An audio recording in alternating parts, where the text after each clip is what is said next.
Hello to all the fans of Peace Bro and Peace Sis. This is Danny Hai Fong. Thank you so much for sending me your questions. I am going to answer them the best that I can. I'm going to answer these one or two at a time, and so I appreciate your patience as I get these videos.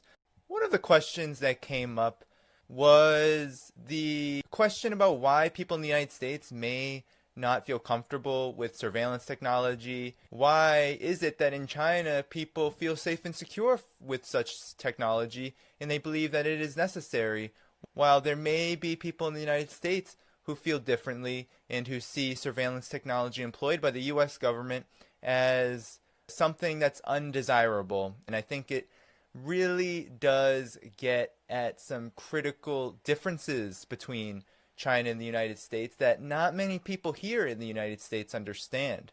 For one, in the United States, privacy and individualism are a really important value. They're really important principles, and they don't necessarily have a progressive side to them. So on the one hand, it is true, individuals in the United States should have a right to privacy. But on the other, when that right to privacy goes against the collective society, goes against the interests of the collective, then that's when individualism runs amok and causes problems in addressing huge issues and crises like, for example, the COVID-19 pandemic. But there's something even bigger at play when it comes to opinions on surveillance, and that is that the US government has employed surveillance, has employed technology, especially since the war on terror was declared in 2001, in a manner that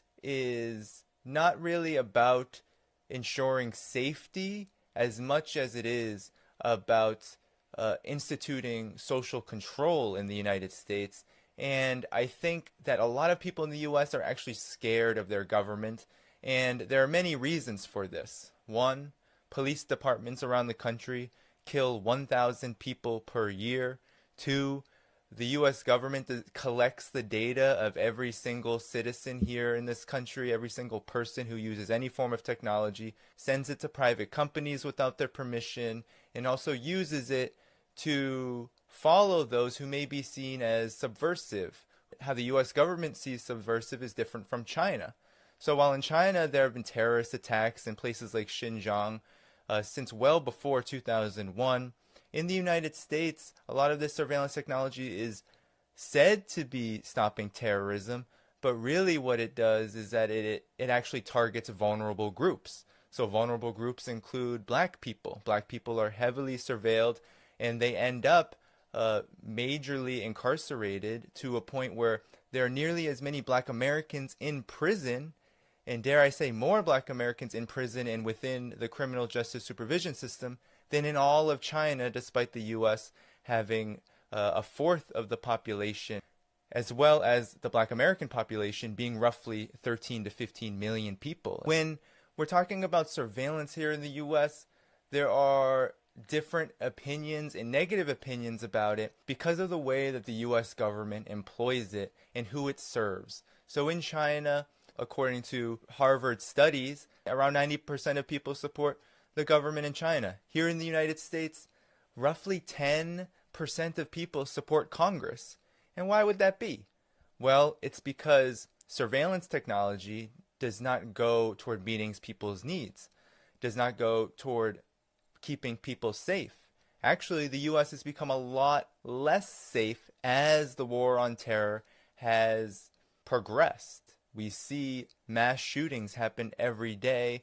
We see the fact that people in the United States don't have health care access, so something like COVID-19 can become a huge problem and has killed hundreds of thousands of people here. In China, surveillance technology was used for the benefit of the people. We saw how artificial intelligence was used to keep people safe, to trace contacts so that people knew who was infected with COVID-19 and thus could be quarantined, and then ultimately the infection rate could be controlled. Here in the United States, none of that happens. Surveillance technology is really about keeping majorities of people, ordinary people, tracked so that the rich can benefit. And so I think that's where the US and China are different. China employs surveillance technology to benefit the entire country, while the US employs surveillance technology not only to trace and track majorities of people so that their movements can be followed, so that social movements like Black Lives Matter, like Occupy Wall Street in 2011, and even whistleblowers like Julian Assange, so they can be kept under control, so that real movements for justice are not allowed to strengthen and have an influence in society. And the difference in China is that when surveillance technology is employed to keep the population safe and to ensure that the plans of the central government, as well as the plans that are being enacted in various counties, provinces, that they continue without disruption. One of the huge misconceptions I think that people in the United States have is that they believe that surveillance is even worse in China and that it has the same purpose in the United States.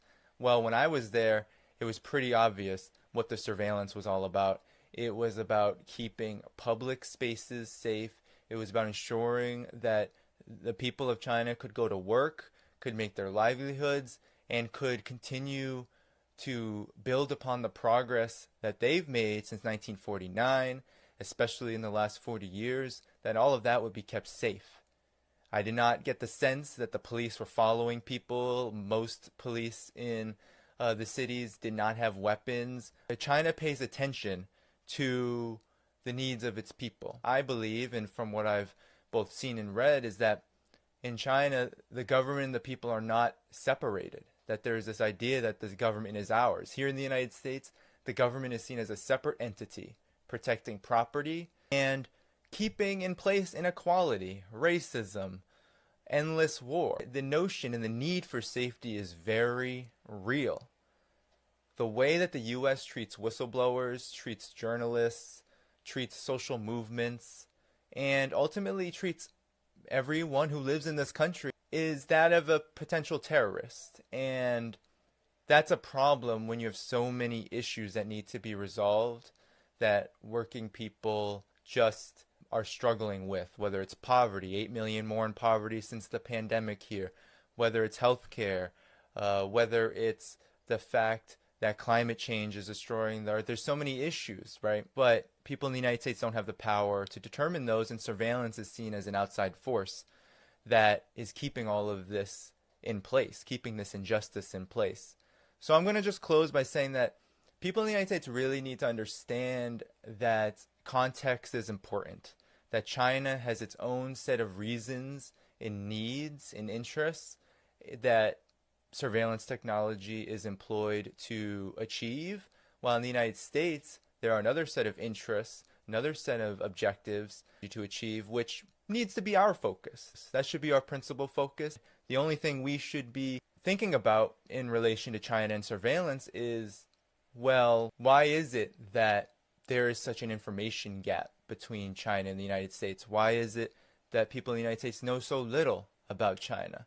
And I think that is really where the issue of surveillance in the United States needs to be addressed. Then the question must be asked, why is China, despite being framed as this so-called surveillance hub, this so-called dictatorship where there's all this repression happening, why is it that most people in China understand what's going on around the world, especially when it comes to how the United States is behaving? If there's such an information gap and the society is so closed, why is it that China is one of the most globalized, if not the most globalized country on earth, politically, economically, in all realms? So with that said, I hope that this video helps you understand why people in the United States may have varying views on surveillance, and why anti-China sentiment and anti-China propaganda turns this question into, well, China is worse than the United States. Well, my answer, China is different from the United States. And honestly, when it comes to this question of surveillance technology, I'd rather it be used how it's used in China here in the United States than how surveillance technology is currently used here in this country. And so thus,